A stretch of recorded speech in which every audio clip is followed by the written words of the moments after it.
حضرت علی رضی اللہ عنہ نبی اکرم صلی اللہ علیہ وآلہ وسلم کے چچا زاد داماد، اسلام کے چوتھے خلیفہ، بچوں میں سب سے پہلے اسلام لانے والے، سابقین اولین اور عشرہ مبشرہ میں شامل، علم کے دروازے نہایت ہی بہادر اور صاحب ذوالفقار تھے۔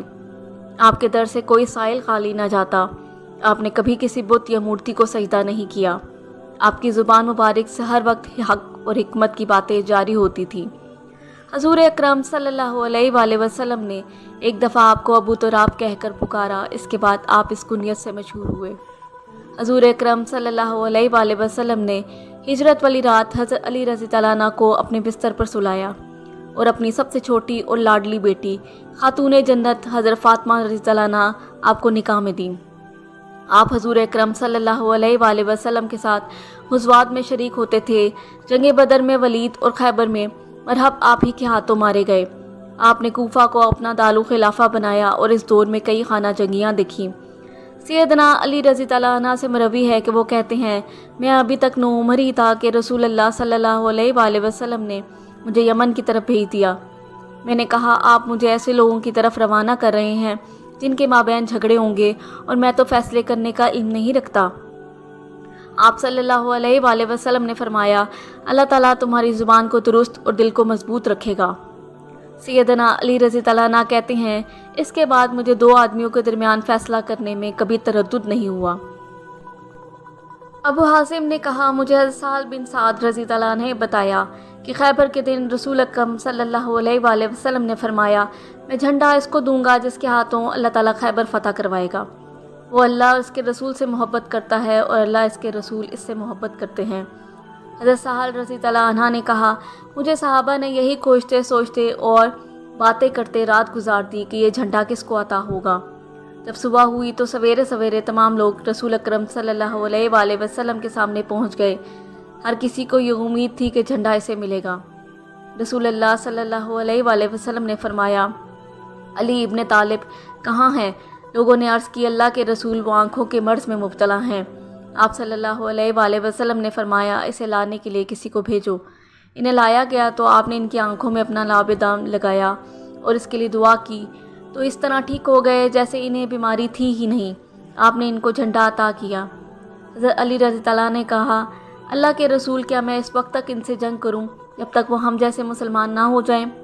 آپ صلی اللہ علیہ وآلہ وسلم نے فرمایا، تحمل کے ساتھ روانہ ہو جاؤ یہاں تک ان گھر والوں کے سامنے میدان میں پہنچ جاؤ، پھر انہیں اسلام کی دعوت دو اور انہیں بتاؤ کہ اسلام میں ان پر اللہ کے کیا حقوق ہوں گے۔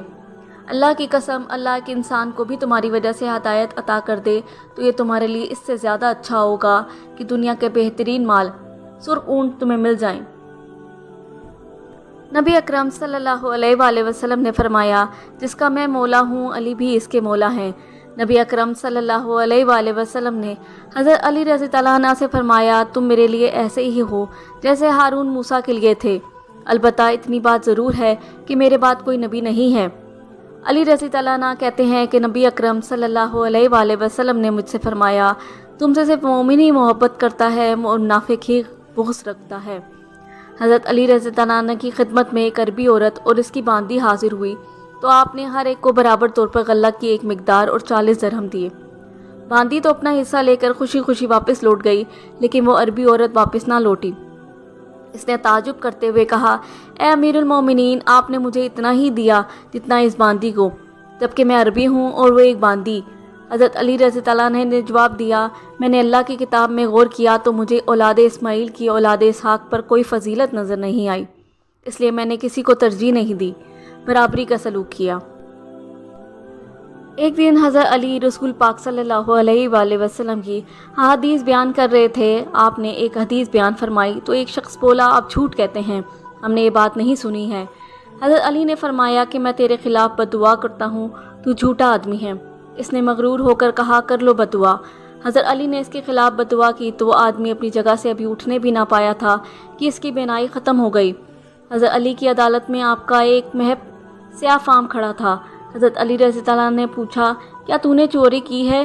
غلام نے پریشانی کی حالت میں جواب دیا کہ جی ہاں۔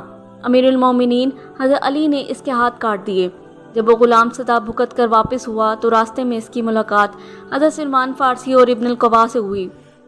ابن القوا نے مذاق اڑاتے ہوئے کہا، تیرے ہاتھ کس نے کاٹے؟ غلام نے کہا کہ امیر المومنین علی بن ابی طالب نے۔ ابن القوا نے تو طنز کرتے ہوئے کہا کہ انہوں نے تو آپ کے ہاتھ کاٹ دیے اور تو لگا ہے ان سے محبت کرنے اور ان کی تعریفیں کرتا رہتا ہے۔ غلام نے پر اعتماد ہو کر کہا، میں ان سے کیوں نہ محبت کروں اور ان کے گن گاؤں؟ انہوں نے میرے ہاتھ صحیح وجہ سے کاٹے اور مجھے دوزخ سے نجات دلائی۔ جب ابن ملجم نے حضرت علی رضی اللہ عنہ کو زخمی کر دیا اور آپ بستر پر لیٹے ہوئے تھے، ایک دن آپ کے بیٹے حضرت حسن رضی اللہ عنہ روتے ہوئے آئے۔ حضرت علی نے ان سے فرمایا، اے میرے بیٹے، مجھ سے پھر مزید 4 باتیں یاد رکھو۔ حسن نے کہا، اے ابا جان، پہلی 4 باتیں کون سی ہیں؟ حضرت علی رضی اللہ عنہ نے فرمایا، سب سے بڑی دولت عقل کی دولت ہے، سب سے بڑا فقر حماقت ہے، سب سے بڑی وحشت خود پسندی ہے اور سب سے اچھی صفت خوش اخلاقی ہے۔ حضرت حسن رضی اللہ عنہ نے کہا، دوسری 4 باتیں کون سی ہیں؟ آپ نے فرمایا، احمق آدمی کی صحبت سے بچتے رہنا، کیونکہ وہ تجھے نفع پہنچانا چاہے گا مگر نقصان پہنچا دے گا، اور جھوٹے شخص سے کبھی دوستی نہ کرنا، کیونکہ وہ دور کو تیرے قریب اور قریب کو دور کر دے گا، اور بخیل آدمی سے بھی بچنا، کیونکہ تو اس کا اتنا حاجت مند نہیں ہوگا جتنا وہ تیرا حاجت مند ہوگا، اور وہ تجھے چھوڑ کر بیٹھ جائے گا۔ اور برے آدمی کی صحبت بھی اختیار نہ کرنا، کیونکہ وہ تجھے چند پیسوں کی عوض بیچ دے گا۔ آپ رضی اللہ عنہ 21 رمضان المبارک کو شہید ہو کر خالق حقیقی سے جا ملے۔